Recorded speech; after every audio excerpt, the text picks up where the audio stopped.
बच्चों, मैं हूँ बी सुचरिता, हिंदी फैकल्टी, ताला पद्मावती इंटरनेशनल स्कूल। कैसे हैं आप सब लोग? अच्छे हैं ना? आशा करती हूँ कि आप सब घर में बहुत अच्छे हैं। ओके, पिछले क्लास में हम नन्ना फनकार पाठ के बारे में पढ़ चुके हैं ना। ओके, उसके आगे और क्या हुआ अब हम देखेंगे।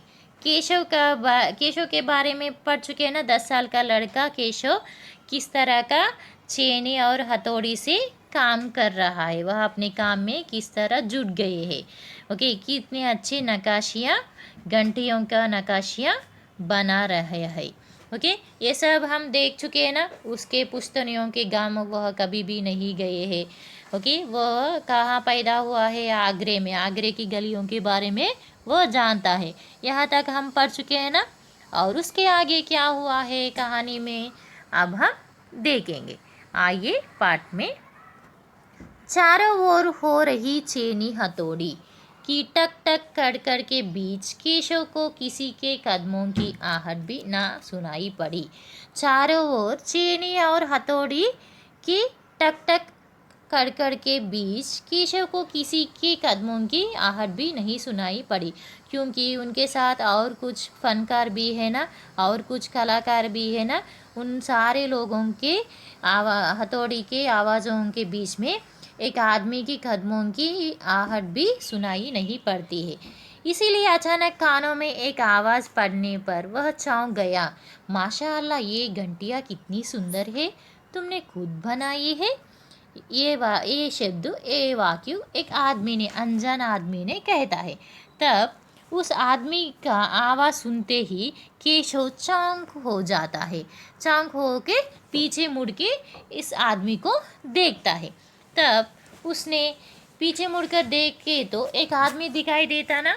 बेशक मैंने ही ये घंटियाँ बनाई है। ओके, वो जोर से ओके बताता है। ओके, ज़रूर निस्संदेह मैं ही यह घंटियाँ बनाई है। क्या मैं आपको पत्थरों पर नक्काशी करता नज़र नहीं आ रहा? ओके, मैं आपको पत्थरों पर नक्काशी करते हुए दिखाई नहीं दे रहा हूँ? तो आप मुझे ऐसे प्रश्न पूछे हैं, ऐसा वो ऊंचे आवाज़ में उस आदमी से कहता है। देखते नहीं, मैं ही पत्थर को तराश रहा हूँ।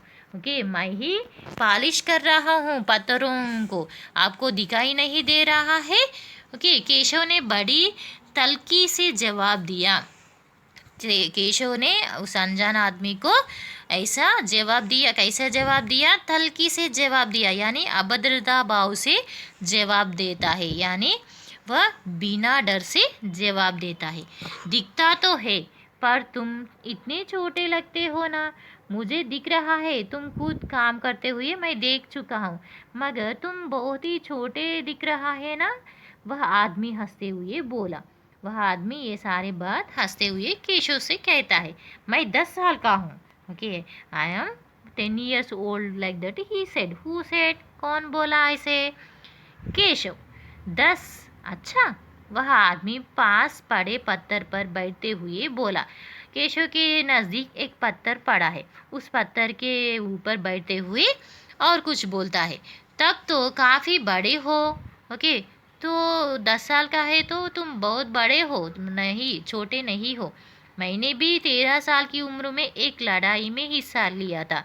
ओके, तुम्हारे जैसा जब मैं छोटा था, यानी 13 साल का था, यानी 13 बोले तो 13 ईयर्स, 13 साल का था, तब मैं एक लड़ाई में हिस्सा लिया था। अब केशव उस आदमी को अच्छी तरह देख पा रहा था। अब केशव को, वह बैठ चुके हैं ना, अब इस कारण केशव उस आदमी को ठीक से देख पा रहा था। उसकी उम्र रही होगी 30 से ऊपर। केशव अंदाज़ा लगा रहा है उसका उम्र कितने साल का होगा? 30 साल, यानी 30 ईयर्स, 30 साल का होगा। ओके, उसकी उम्र रही होगी 30 साल से ऊपर। कद मुंजोला था। ओके, उसका आकार किस रूप में है? बहुत ही मोटा नहीं, बहुत ही दुबला पतला नहीं, मंजोला। मंजोला बोले तो मध्यम आकार में रहने वालों को हम कहते हैं। वह मिडिल आकार में है। वह सफ़ेद अंगरख का और पजामा पहने हुए था। ओके, वह कैसा था?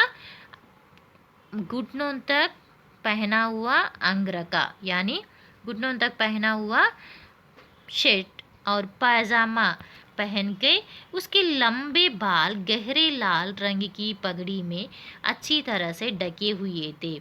ओके, उसका पगड़ी कैसा दिख रहा है? लाल रंग में। ओके, लंबे बाल गहरे। ओके, लंबे बाल, बाल भी बहुत ज़्यादा ऊंचे हैं। ओके, उसके बाद पगड़ी किस रंग में है? लाल रंग में है। ऐसा पहने हुए दिख रहा था। लगता है कोई बहुत बड़ा आदमी है। उसका पहनावा देखकर केशव अंदाज़ा लगाता है कि वो बहुत ही बड़ा आदमी है। केशव ने उस आदमी के गले में पड़ी बड़े बड़े मोतियों की माला और उंगलियों की अंगूठियों को देखते हुए सोचा।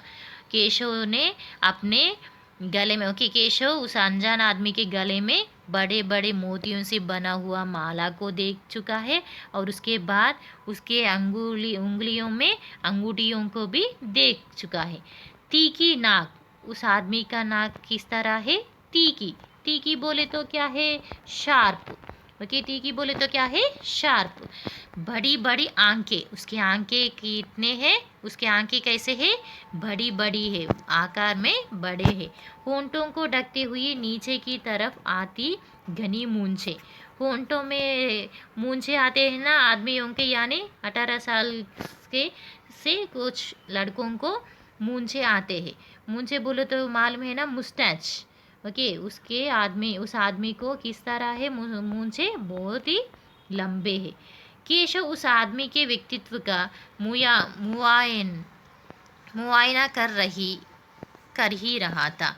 ओके, उस आदमी को पूरी तरह निरीक्षण कर ही रहा था, यानी उसका अध्ययन कर ही रहा था, वह किस तरह का आदमी है बोल के। तभी उस आदमी ने एक नक्काशी की तरफ इशारा करते हुए कहा। ये सब सोचते समय उस आदमी ने एक नक्काशी की तरफ इशारे यानी सूचित करते हुए कुछ कहता है। इस लड़ी में अभी काफ़ी काम बाकी है। इसमें करने के लिए बहुत सारा काम है। इससे पहले कि केशव कोई जवाब देता, उसने किसी के तेजी से दौड़कर आने की आवाज़ सुनी। ऐसा कहते हुए केशव एक आदमी दौड़ते हुए आते समय किस तरह का आवाज़ आता है, उस तरह का आवाज़ सुनता है।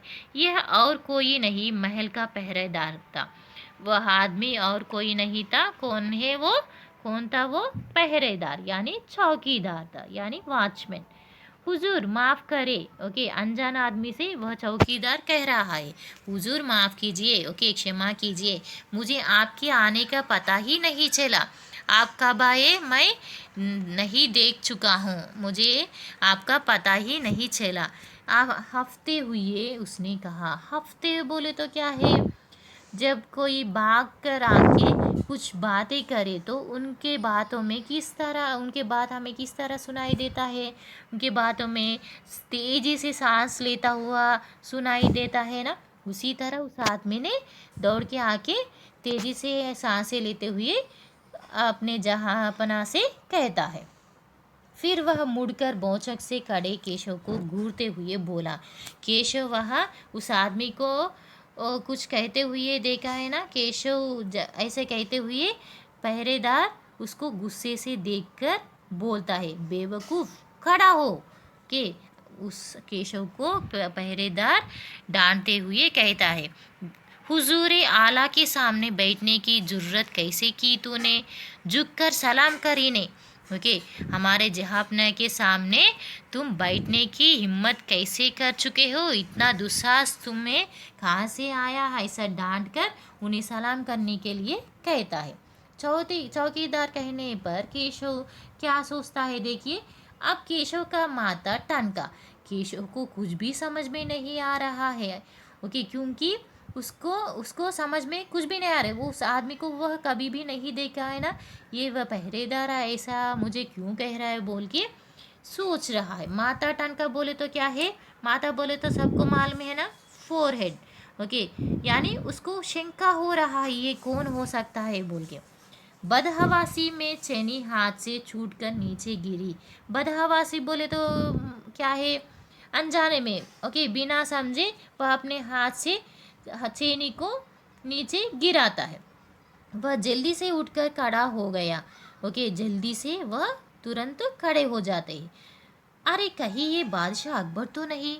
खड़े होते समय ही केशव अपने मन में सोचता है, कहीं ये अकबर बादशाह तो नहीं।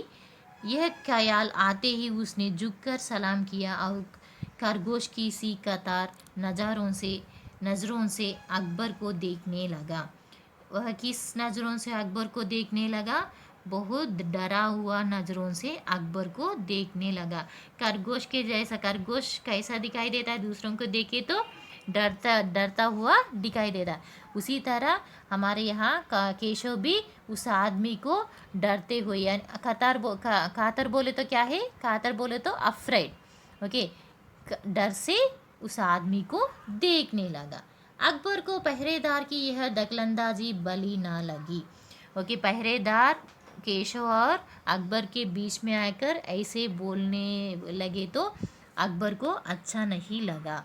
ओके तब उन्होंने खींचकर पहरेदार को वहाँ से जाने का इशारा करते हुए कहा। खींचकर बोले तो क्या है?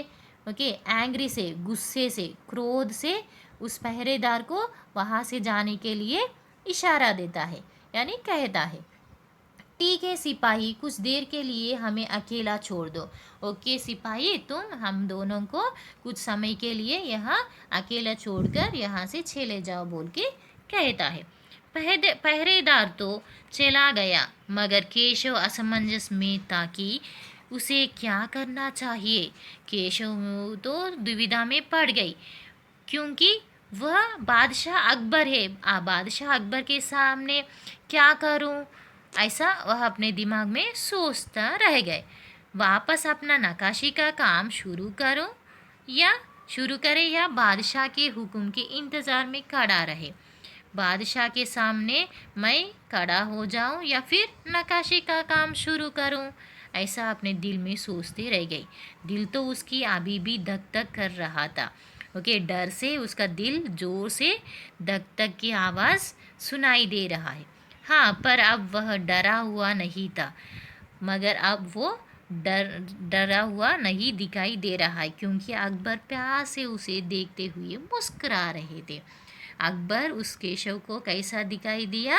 मुस्कुराते हुए दिखाई दिया। इसी कारण केशव के दिल में डर की जगह ही नहीं रह गई। वह भी खुशी से उससे बात करने के लिए तैयार है। यहाँ तक सबको समझ में आ गया है ना बच्चों? ओके बाकी के पार्ट को हम अगले वीडियो में पढ़ेंगे। ओके धन्यवाद बच्चों।